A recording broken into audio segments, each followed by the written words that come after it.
And we're live. There we go. What's up, guys? It's Khaled. I'm back for day 2 of what I'm calling. These are basically what I'm doing over the next few days is bringing on the different Rise speakers that are coming to the event next month. Go to the website, attendrise.com. Check out the rest of the speakers. This morning, I have the privilege, and he doesn't do this very often, so I'm excited that he said yes to this, is the one and only Mr. John Goodman. John, good morning, my friend. Good morning, man. So I know you don't do this very often, so I'm definitely honored that you said yes to come online. And you're speaking at Rise, which we also know you don't speak at many events. So it's an honor to have you both here and at the event. I used to do a lot more than I had a kid, and now it's just for anybody who's a parent, they know it's like anything that I agree to do is just time away from him. Absolutely. It's made my ability to say no. It's made that muscle much stronger for sure.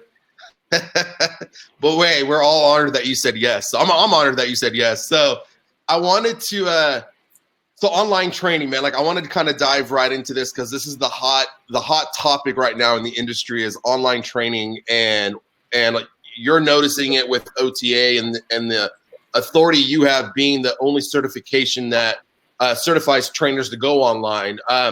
Your topic is the 3 frameworks you must get started with to make that transition online or to start that online training business. And I wanted to dive into that a little bit of maybe like a sneak, don't share everything, but maybe like a sneak preview of if I'm sitting in the audience right now at Rise, what am I going to be hearing from you regarding those 3 frameworks?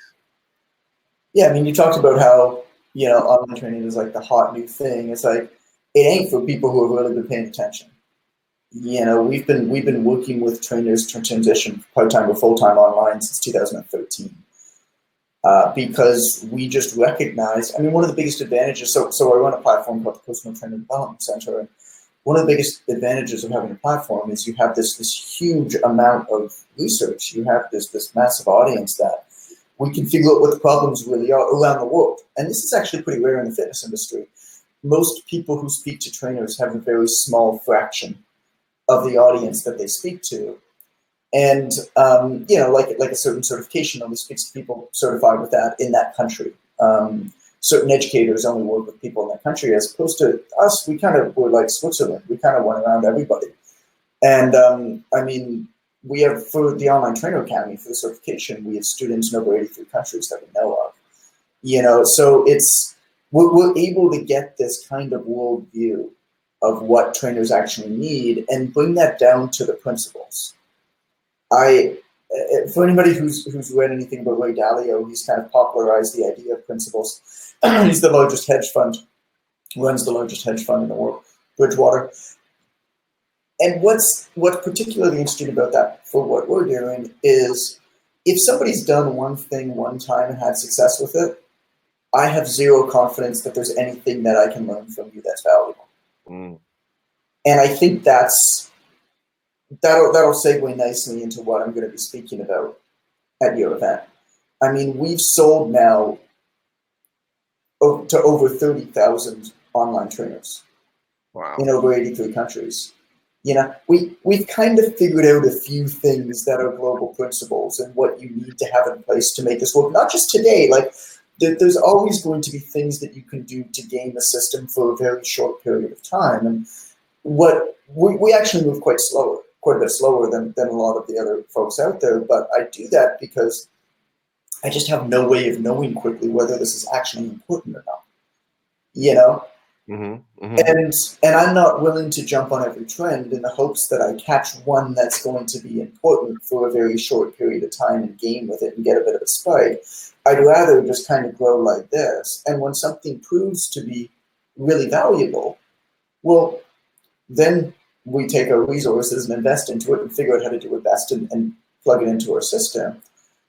And so over the years, what we've really figured out is that there's 3 key frameworks that every successful online coach needs to have in place. Whether you do online training full-time or part-time, whether you're a nutrition coach, a gym owner, whether you're an in-person trainer looking to just build a hybrid program, which is something that we developed back in 2013 that's now become more and more popular.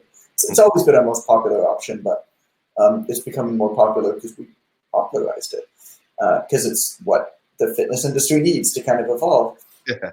And these frameworks go into everything from acquiring clients to taking care of them. Marketing is very important, but it's not the whole thing. So framework number one, superior care system. Like, have we forgotten about that in the fitness industry, guys? And superior care system, when it comes to online training, by the way, is very nuanced. How you communicate to somebody online is very nuanced compared to how you communicate to them in person. An emoticon is not a smile. There's a lot of things that can get lost in translation when you're communicating across computers, sometimes across cities, countries, whatever. Mm-hmm.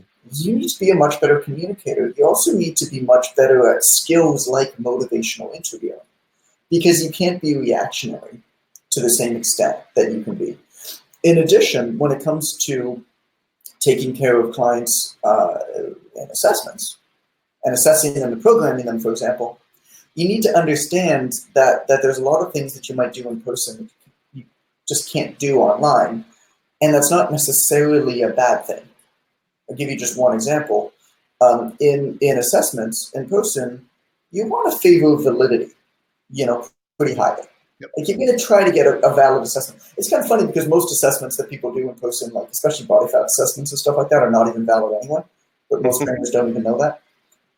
But what you're going for online or remote is reliability over validity.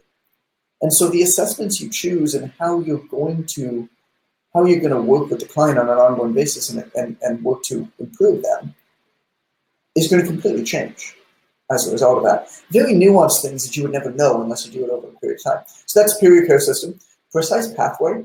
There's no finality when you're working online, which is a very difficult thing that a lot of trainers struggle with. They're trying to do everything and be everything to everyone. They're trying to put out content all over the place in all these different ways. They're trying to advertise and network and by the way, like, work a regular job in the gym or even outside of the gym, if they're transitioning into the fitness industry.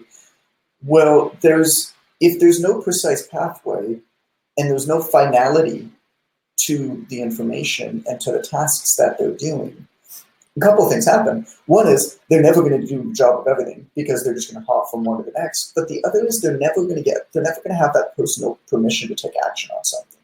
Mm. If you never feel like you know enough, or you never feel like you're doing enough, you never have enough confidence to actually go forward and do the thing. Yep. So the second framework is precise pathway. How do you establish your market? How do you establish your client? Because when you do that, well, the pathway becomes crystal clear. Yeah. You know exactly where to go, how to speak to people, and what to offer them. And then it becomes pretty easy to select the platforms, to select the type of messaging, and ignore the rest. So that's number two, precise pathway. And the third is credible reputation. Online, where somebody can choose literally anybody in the world to work with them. Yep. How do you put yourself in a market of one?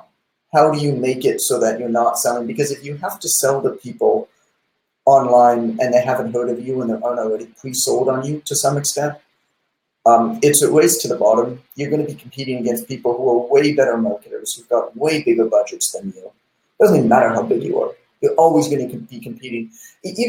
Even people who, I always think of the example of Zoom Airlines. Do you remember Zoom Airlines, Colin? Yeah, I do. So they were like, the story of them is pretty interesting because they came into the airline industry market, which is like one of the most complicated and expensive in the world to break into, with this incredibly unsustainable model. They were just charging nothing. They were like, their model was just, everybody in the industry knew it, and everybody in the industry knew that they were going to go bankrupt. But what happened in the process is they screwed everything up for everybody else, because they set precedents for everybody to assume that prices were going to be super low and all this stuff. And to be honest, the airline industry has never recovered. Mm. Like, that's why they have to offer super low seats and then crazy taxes. Like, we still have a fuel surcharge in Canada for our flights. You said it when you booked my flight for the event. You're like, holy crap, Canada has a lot of taxes. There is. I was like, why are there so many taxes? And you know what the stupid thing about that? The Canadian Airline Association or whatever imposed those taxes when things like fuel costs and that were super high. And then they just never took them away when those costs came back down. Wow.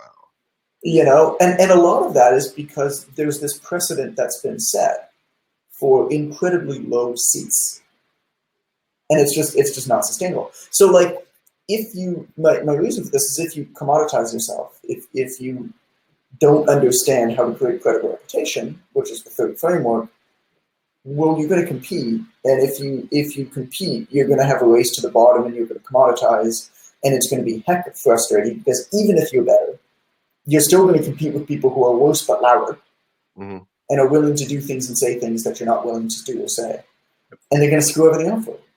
Yep.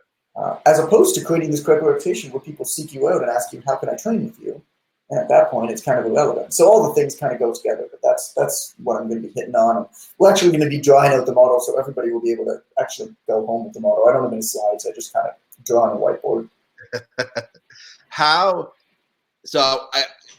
The content piece, because I know there's a lot of information that people are saying you got to put out X amount of pieces of content per day, and you got to stay ahead of the market, and then here we are talking about authority and positioning yourself as this credible authority. Yeah. Like, for you, like, what, and I know you do a lot of interviews and you talk to a lot of fit pros, and I know you've got such a wealth of data on that information. Like, how does somebody watching right now today on this live or on the replay, how does somebody start establishing that credible authority, so that, because you're right, man, like, everybody, more and more people are entering the online space, and so if they're not establishing themselves as this credible authority, the race to the bottom is really the only thing they can really compete on. So how does somebody not do that and establish that credible authority? I think that's a good question. What it comes down to is, well, first of all, I believe that a lot more people need to take a lot more time actually thinking about the problem that they want to solve before they go out and try and solve it. I think that what we probably need in this day and age is a lot more backroom thinking and strategizing, and a lot less showing your work. And in this day and age where it's like, oh, you have to be omnipresent, you've got to be everywhere, you've got to take people along the journey with you as you're doing the thing. I think that's crap. I think that what you should actually do is strategize. Put your chess pieces out on the board. And when you do that, when you actually think about the problem that you're trying to solve, in this case, what's the problem we're trying to solve? We're trying to create a credible reputation where people come to us, come to seek us out, right? We're trying to get eyeballs, but not just eyeballs, we're trying to get the right eyeballs on our thing. And so what we should probably do is say, who are the people, what are the eyeballs that we want, right? Who do they belong to? Who are those people? What are they? What do they do? Where do they hang out? What type of information do they respond to? How does that align with what I can do or cannot do? And how can I innovate upon whatever I'm doing in a way that makes it appeal to me? I'm a firm believer that you should choose a platform and you should go all in on that platform for 6 months and not think about anything else. And it doesn't really matter what that platform is. You can make a go of it on literally any platform. It really doesn't matter. You're not missing out. But when you go all in on a platform, whatever it is, let's say it's YouTube, let's say it's Instagram, let's say it's blogging, let's say it's like, I don't know, Twitch. Like, it doesn't even matter. Like, it could be literally anything.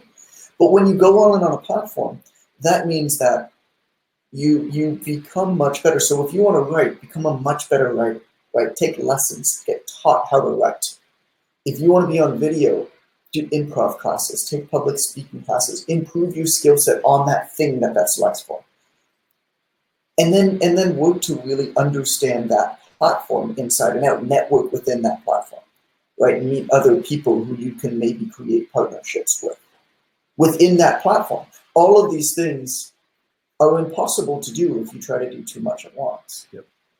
And then over time, what you can do is you can, after 6 months, you can be like, okay, I'm really doing well with this, I'm going to go deeper, which most people do when they do it because they're having so much success. Or you can be like, cool, I got this thing, it's going well, I can kind of put that on autopilot, or I can operationalize it or systematize it and like outsource some of it or whatever, and then dive deep into another platform for 6 months.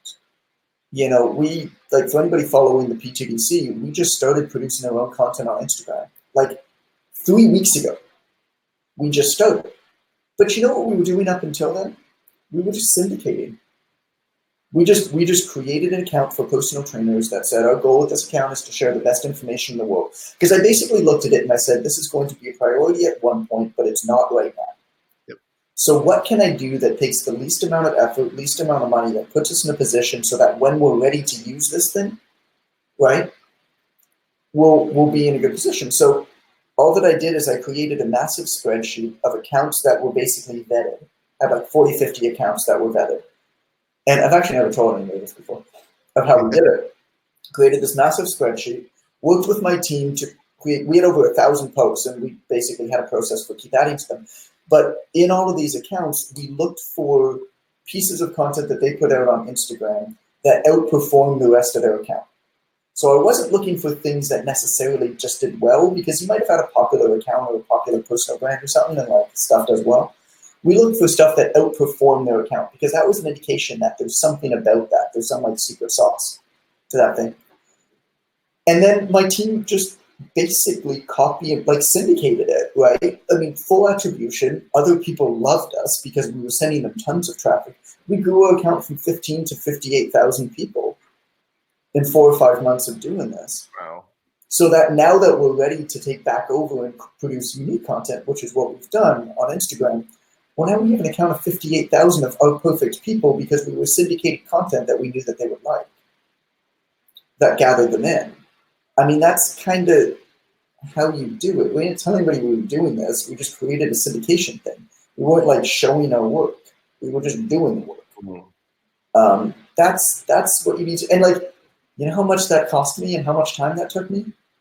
Like maybe one day, one time, writing out the operations for it and thinking through the problem of what accounts to syndicate and what type of content we want, and then outsourcing to an amazing team member who we have in Spain that runs the account. And then on the back end of it, we had a conversation flow. So anybody who followed the account was messaged and basically said, are you a trainer, coach, gym owner, whatever, based off of what they answered, 1, 2, 3, 4, 5. Okay, cool. Are you looking to solve this problem, that problem, this problem? Based off of what they answered, they were sent to another call or an opt-in or a book to sell. I mean, that was it. So how would you could do this for online training easy? Right? You just basically syndicate content, and then on the back end of your messaging, you just message everybody who joins you and say, hey, what problem are you looking to solve? Yep. And you work through a conversation flow. And that's what I wanted to get at, man. I think that's the piece that I think a lot of them are missing out on is what's happening after they connect with you. Is are you reaching out, and what goes on behind the scenes that nobody sees is always Absolutely. way more interesting than what people can see. Absolutely. And I think that's and I'm glad you brought that up, because I want to hit on that, because I think that's and part of that is going through those frameworks, is that third framework of establishing yourself as the authority. That's the way you do it without having to spend a lot of money. It's going to require a little bit of time, but it's the safe long-term play. And the long-term game to play is going back and creating those messages, because that's how you're really establishing those relationships. At the end of the day, I mean, what are you doing, right? At the end of the day, what are we all doing? Isn't everybody going to win if we just share good information around wider instead of trying to create our own that's probably going to be crappy anyway? Until you get to the point where you have the resources to create world-class information. Yep. Not to say that you shouldn't be trying to all along, but you should be working on the skills so that you can. And it's pretty hard to work on the skills when you're just trying to keep up and hold your breath. I think that's huge for sure. But I also think it's just a matter of saying, again, like, what problem are you trying to solve? What are you trying to actually do? If you're trying to create an expert reputation, does that mean you have to create your own content? I'm not actually sure about that. It doesn't mean that you shouldn't necessarily, but it's not a straight line answer. No. You know, I say this in one of my books, I can't remember which one, but like the expert doesn't necessarily know. The expert knows where to find. And so, if you know where to find information, I mean, this is like 48 Laws of Power stuff. This is, I mean, you can read potentially apocryphal, but probably there's some truth to it. Henry Ford stories about he was ignorant. You know, he just wasn't even a smart guy, but he knew that all he needed to do was surround himself with smart guys. Yep. I say smart guys because it was all men back then. But, I mean, smart people now, right? I think we have as many women working for us as men. Not actually sure. There's a lot of really smart women working for us. I'm actually counting. But, like, that's, you know, what's the problem? Yep. And stop listening to what people who have no indicator of believability, you know, because on social media you look like you're successful, but I can't quite figure out how or why. And it doesn't seem like you've ever actually done anything of note. And nobody who anybody has any trust in has ever said anything nice about you. You know, like there are people who are trusted in the world. Like the Online Trainer Academy has almost every major organization, from software companies to other large educational providers to industry experts who have been around for decades supporting it. And like, I don't know if there's a single other program or educator in the online training space who has a single person of note who supports them in any meaningful way. It just doesn't exist. So like, what does that say, right? What's the believability? It's not to say that these people don't do a good job, but, and some of them do. I mean, I know some of them. I know a lot of them. A lot of them do. But it's pretty hard to believe somebody at the outset who hasn't proven that they can replicate their success in multiple ways. Because they can teach you what they do, but that doesn't mean that they actually have acquired any kind of principles to apply what they do to your situation. And I think that's, and I know, knowing you for so many years, I mean, that's what sets you apart is you do your homework, you do your research, you go in and find what it is that people are needing, they're wanting, what's their pain points. And I think you did that before OTA. It was 1K extra because of the homework you did and the research you did. You found that Fit Pros, if they could just make an extra $1,000 a month, they'd be happy. And you created something out of that. I think that is what sets you apart from all the others that are providing. That's the first step. I mean, it's not saying that there isn't a second and a third and a fourth step. Yep. But you got to take Intro to Science 101 in university before you take Advanced Organic Chemistry. Exactly. You know, so yeah, man, like it's funny because all of the sort of advanced funnel math and multivariate testing, you know, A/B testing and advertising and landing pages and copywriting and conversion optimization and that, it's like we do all of that. You know, I can tell you how to do all of that, and we do it bigger and better than like basically anybody out there. But we don't teach it because we know that the majority of people don't need it yet. Not to say that not everybody, like if you're at the point where you need that, we're not right for you. And that's totally cool. But most people need to get to the point where they can begin to even think about that stuff. And that's the 1K extra idea. I mean, we have a guarantee within 90 days you'll start making $1,000 a month. I love it. I love it. It's just, that's what you need to be able to become proactive in your business. That's what you need to be able, I always say freedom is the opportunity to fail. You know? And it's funny because I'm reading a book called Originals by Adam Grant right now. Actually have it right here. It's on my camera though. Give me a second. This is why lives are fun, because I'm moving my camera because I'm stacking my camera on all of my books. But like, you know, first of all, yeah, you get it from the library, guys, because the library is the best. Like, you want to know how I got started? I got started by reading my brother's first-year marketing textbook. I was a personal trainer who realized I needed to learn about marketing. So I picked up my brother's first-year marketing textbook in my parents' basement. I read that. Then I went to the store. It was Chapters in Canada, basically Barnes and Noble. I wrote down all the names of the best-selling business books and the authors, and I walked across the street to the library, and I checked out books by them, and I started reading all of them. And like, I still go to the library. And if I really love a book and I really want to muck it up, I'll go buy it for sure. But anyway, so I'm reading this book, and one of the things that he says is he's really, I mean, I'm not long enough, I'm not deep enough in the book yet to be able to recommend it or not recommend it. I'm enjoying it. But one of the things that he says, which is interesting, is there's this idea that people need to go for broke in order to be successful. And like, you kind of see that it's like, oh, if you're an action taker, then you have to put all in and put money on a credit card and go into debt and do this thing because that's going to force action. That idea is garbage, by the way. There's actually no research behind that at all. In fact, and what he hits on, and I could have told you this before too, is the most successful entrepreneurs have backup plans. And the reason that they have backup plans is quite simple. Because when you have a backup plan, you can take a risk. Yep. And if you put yourself in this position where if you don't make it this one time, you are forced to make decisions that may not be the best decisions over the long run. You're forced to take action on things perhaps before you're ready, or take action on different things. You're emotionally skewed in how you operate. And what we see, and it's funny because people are like, oh, well, like Bill Gates took risks and all that. It's like, no, he didn't actually. If you actually know the story, he didn't. They all had a backup plan.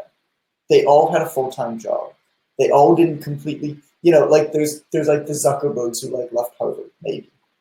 But he's like 20 years old with no dependents. Like, that's different.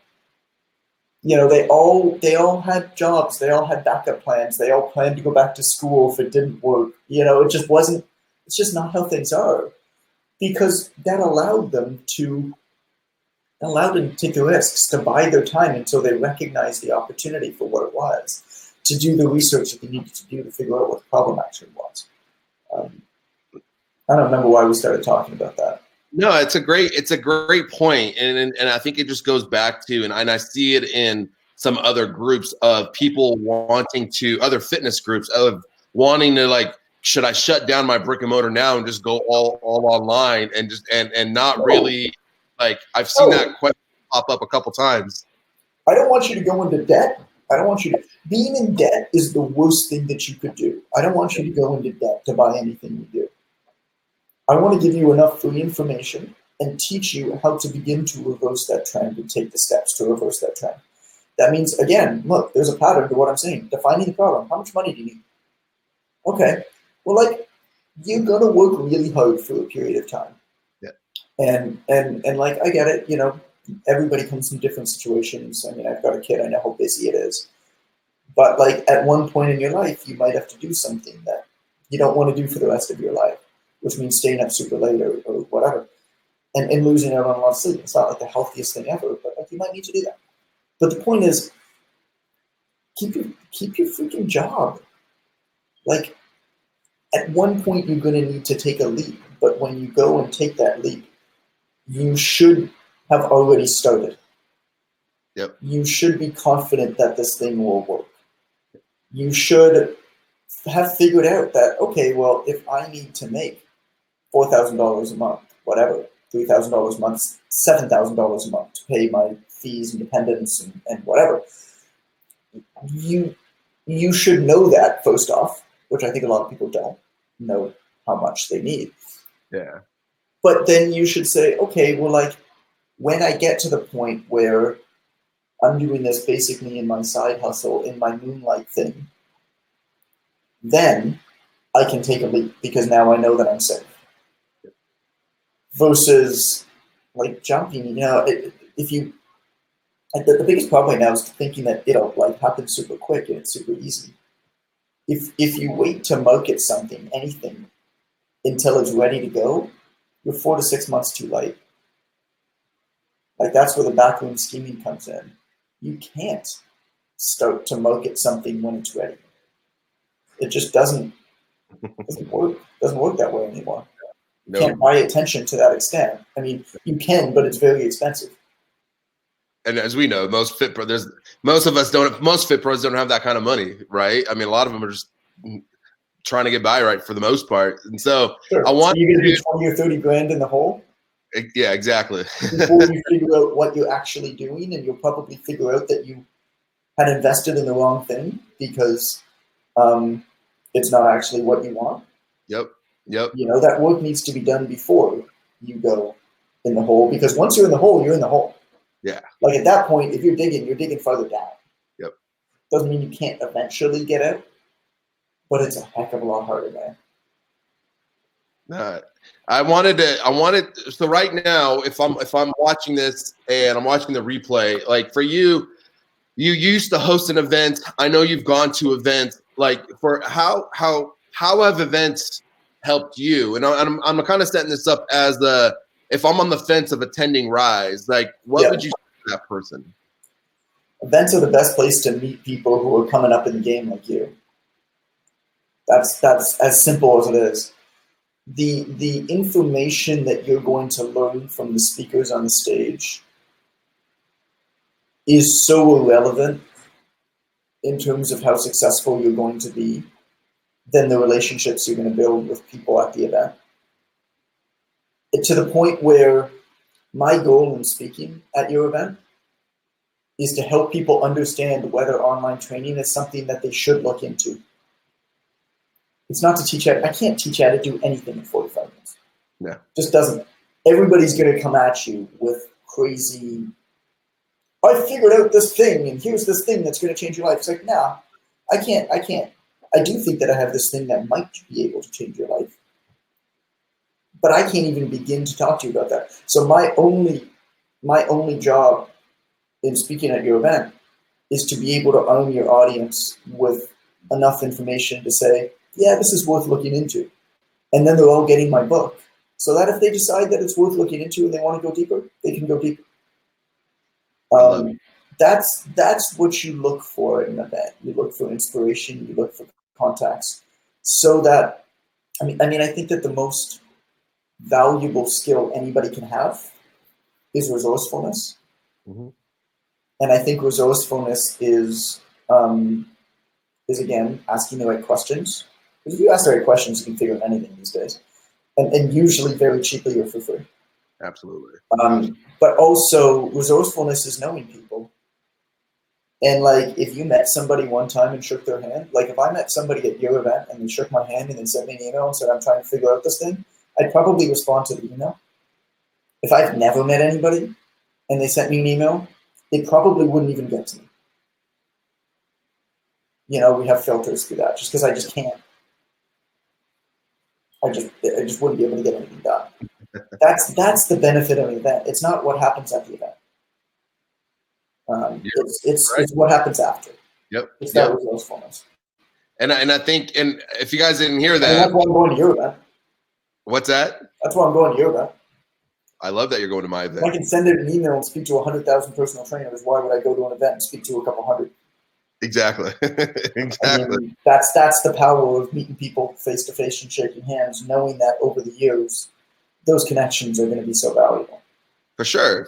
And it's the connections John makes with the audience, with the attendees. It's the connections the attendees make with the other attendees. You realize at the end of those 3 days, you're not on an island all by yourself, and someone's gone through what you're going through or has gone through and has succeeded, and now those collaborations start to exist. And like John said, everyone that's coming to Rise gets his book for free. So thank you, John. And my camera's also on the book. Hold on.